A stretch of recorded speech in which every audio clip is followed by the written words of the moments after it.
The leading epidemiologist says everyone in New Zealand should plan to encounter COVID before Christmas, and they'd better be prepared. That recommendation, the recommended gap between Pfizer jabs has been cut in half from 6 to 3 weeks in light of the increased risk from Delta. The Ministry of Health announced the advice yesterday as it reported 39 new cases and 1 death. With us now is Professor Michael Baker. Good morning. Morena, Corin. OK, let's start with the issue of the time frame for the second dose. Is that the right strategy? Just get in there and get it. It is now. And basically, I think as your program has described, all New Zealanders should plan to encounter this virus in the next couple of months and act accordingly. And the number one thing, of course, is to get vaccinated. We know that means having 2 doses plus another 2 weeks after that to get fully protected. So, for example, if you have your first dose next week, you'd get your second dose 3 weeks after that at the start of November, and you'd be fully protected by mid-November. So I think that's really what people should plan to do. And the trouble is, if you have a 6-week gap between your 2 doses, that really pushes that protection right into December, and some people might miss out at that stage. So I would say that's really a very good reason to go back to the 3-week gap. So it's not going to be any less effective? No. I mean, there's marginally less antibodies generated with a 3-week interval. But remember, this is the still the recommended interval by the manufacturer. This is what all the trials were done with. And so after your first dose, they found that you had about 50% protection against symptomatic infection. And then after your second dose, it rose to 90% within 2 days, and a week after that, 95% protection. So it's extremely high following the manufacturer's standard approach. And look, it's very easy to do this, isn't it? I did it myself, actually brought it forward a week or so. You can go via the website, or presumably you can just roll up to some of these vaccination centres. Oh, yes. I mean, it's being made incredibly available for people. I know, as you pointed out in listening again to the stories this morning, people do have some concerns, but really this is the way to protect yourself and the people around you. OK, you're saying that pretty much everyone in New Zealand needs to mentally prepare for the likelihood of encountering COVID before Christmas. That suggests it's going to spread across the country. Is that also going to mean new restrictions for some areas? Level 3 lockdowns in the South Island, for example, if it turned up there? Well, potentially.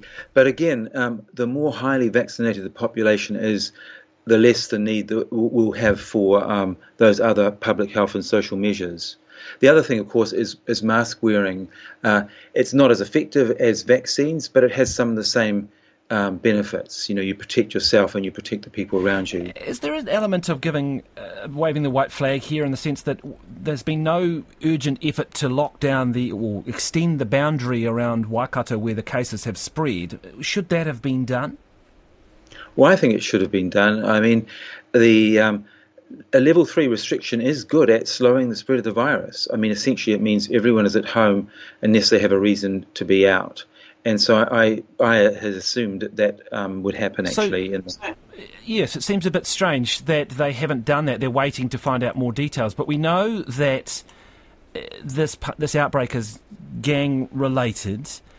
We know that a number of these cases have been prevalent in disadvantaged communities that are doing it very tough. Does that change the equation when you're thinking about lockdowns? Because there seems to be, or some people would suggest, for gangs, for example, they're not going to comply regardless of what the lockdown level is.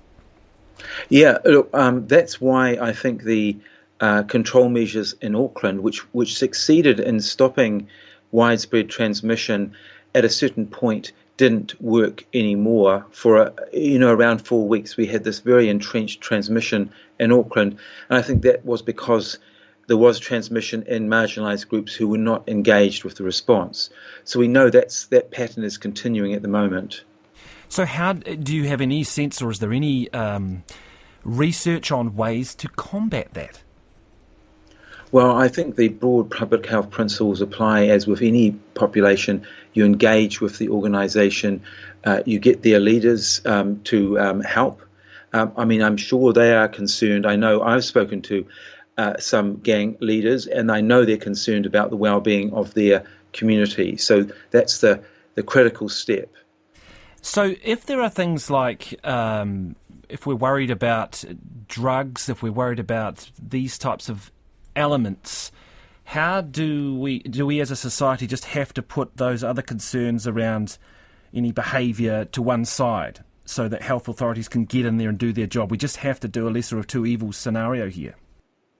Yes, and I think we've had 30 years experience with a harm minimisation approach, and that means lining up all your government agencies and making sure we're all on the same page. That's health, police, alcohol and drug services, MSD, corrections, everyone else, and saying, put aside some of our other agendas for a period, decriminalise drug use and possession, for instance, and focus on our number one national goal, which is stamping out this virus. So you think, just finally, do you think that we should actually formalise that decriminalisation for a short period of time and just say, look, we're going to have an amnesty on this stuff because we've got to get you vaccinated?